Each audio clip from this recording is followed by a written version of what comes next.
Well, today, hot story on the tip of every investor's tongue was the major sell-off in gold. CNBC's own Josh Lipton joins us now with the details. Good evening, Josh. Major commodity markets falling hard today. Gold breaking below 1,500 for the first time since July 2011, entering a bear market. Traders talking about deflation fears. Also reports of Cyprus selling its gold. Capitulation in the GLD, the gold ETF, trading at almost 5 times its average volume. That, along with margin calls, fueling the fire. Miners also taking a hit. Names like Newmont Mining and Barrick Gold, both deep in the red. And as for oil, the black gold also dropping, falling to a 9-month low. Concern about a weak global demand outlook. U.S. retail sales fell in March. Remember, this week, the International Energy Agency also cut its global oil demand growth estimate for this year by 25,000 barrels per day. Larry, back to you. All right, many thanks, CNBC's Josh Lipton. So, what's driving this commodity sell-off? All right, couple points. First, there is no end of the world, all right, gold, no end of the world gold trade. Second, there is no end of the dollar gold trade. Third, there's no inflation. Fourth, maybe Cyprus and Egypt and some of the Euro central banks are selling gold. Maybe. We don't know that yet. But how about this thought? A hat tip to my pal Dave Goldman. U.S. energy independence from Saudi Arabia and elsewhere ends our trade deficit over time, boosts King Dollar, and winds up crushing gold. All right? Let's bring in Jim Urio, knows a thing too about it. He's director of TJM Institutional Services. And we have Jared Bernstein, CNBC contributor. All right, Jim Urio, you heard some of my thoughts. What's your take?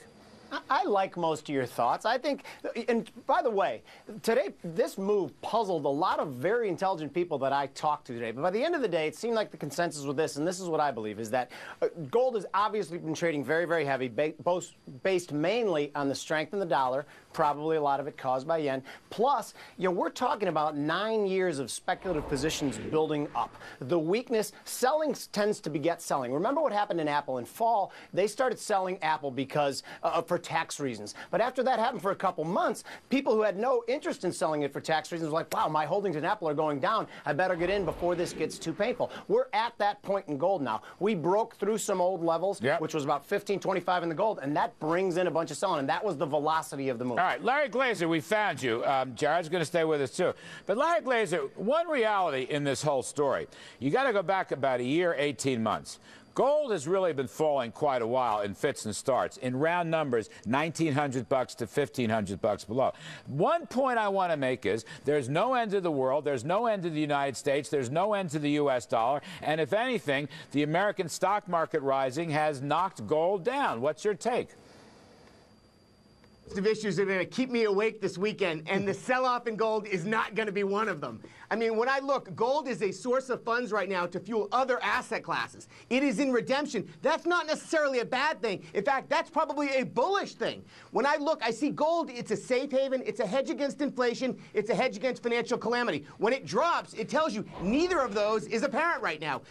Gold, it's an insurance policy, right? And when we look, we want our insurance policy to decline. We want it to expire worthless. What worries me is certainly not going to be gold. It's going to be the decline in interest rates or the decline in energy that we saw today. It's definitely not going to be the decline in gold, which is a bullish indicator going forward. Let me go to Jared, because I think it's interesting, Jared.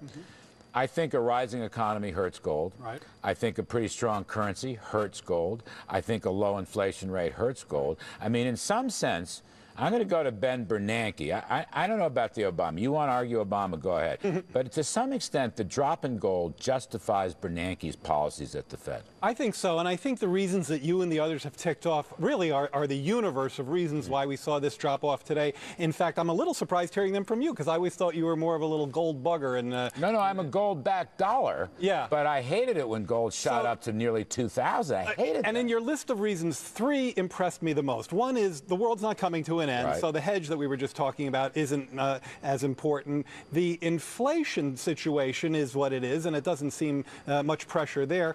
And then equities. I mean, if you're in gold as opposed to equities right now, you're kind of getting slammed. Just getting slammed. Jim Urio, I want to go back to this other argument, which was given to me today by my pal David Goldman. I want to give him the argument. We are going to become energy independent in the next 10 years from Saudi Arabia and all the rest. That means a bunch of things, okay? It means our trade deficit goes away, or basically so. It means the dollar keeps strengthening. And without a trade deficit and with a strong king dollar, then gold has to go back down to a more reasonable level. Now, that's a longer run play, but I think that's been kicking in because, you know, this energy independence talk has been around the past year. Well, I love that talk. You and I both love that talk, and if that happens over the next 10 years, that's great. But for me to use that as an explanation of gold's sell-off today, I don't agree with that at all. And I think as long as we have current administrations in the White House that keep fighting different energy sources, I think that's being called into question as well, too. But in the dollar's been getting strong. The dollar, realistically, what's been happening is that the ECB, the Bank of England, the BOJ has been crushing their currency. So, of course, the dollar looks hugely strong by comparison because it's the only safe haven. When the dollar starts rallying because of things like that, that'll be great, but I don't think that's today. All right, Larry Glazer, what do you do now? What happens now? Let's go to Monday, peer into the future. Does this gold rout continue? I mean, guys like John Paulson, very smart hedge fund guys, okay? But he's getting killed right now. What happens Monday?